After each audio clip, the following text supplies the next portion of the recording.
اگر تمہارے پاس ایک ایسی جادوئی پنسل ہو جس سے جو کچھ بھی لکھو وہ حقیقت بن جائے تو تم کیا بناؤ گے؟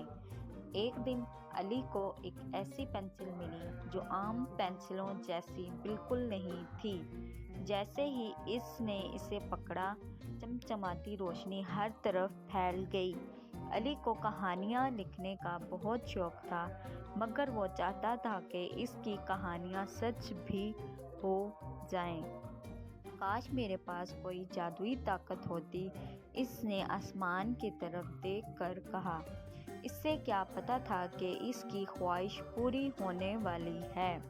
علی کے دادا کی ایک پرانی دراز تھی جسے کوئی نہیں کھولتا تھا، مگر ایک دن علی نے وہ دراز کھولی اور اندر ایک چمکدار سنہری پنسل نظر آئی۔ اندھیری رات تھی، علی اپنے کمرے میں بیٹھا ہوا تھا۔ اچانک اس کی میز پر ایک روشنی چمکی اور وہ چونک کر دیکھنے لگا۔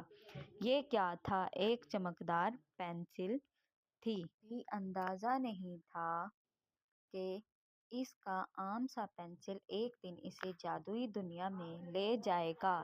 مگر جب اس نے پہلی بار اس پنسل سے لکھا تو جو کچھ اس نے لکھا حقیقت میں بدل گیا۔ علی ایک عام سا بچہ تھا جو کہانیاں لکھنے کا بہت شوقین تھا، مگر اس کے دوست اس کی کہانیوں پر ہنستے تھے۔ علی نے بے دھیانی میں زمین پر ایک پرندہ بنایا اور حیران رہ گیا جب وہ پرندہ کاغذ سے نکل کر حقیقت میں بدل گیا۔ وہ اس کے بستر کے گرد اڑنے لگا۔ علی خوفزدہ بھی تھا اور پرجوش بھی۔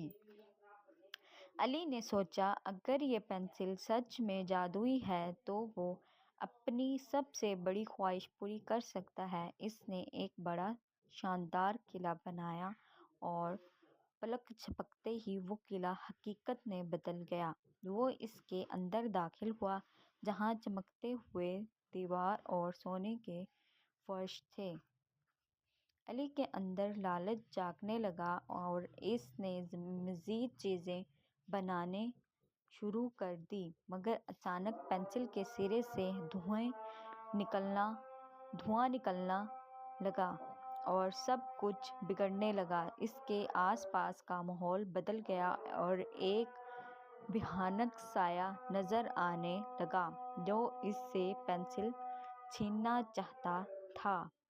علی نے سمجھ لیا کہ جادو صرف اچھے کاموں کے لیے ہونا چاہیے۔ اس نے فوراً پنسل سے لکھا، سب کچھ واپس اپنی اصل حالت میں آ جائے، اور جادوئی روشنی نے سب کچھ ٹھیک کر دیا۔ جب وہ بیدار ہوا، پنسل غائب تھی، مگر اس کے دل میں ایک سبق رہ گیا: طاقت ذمہ داری کے ساتھ استعمال کرنی چاہیے۔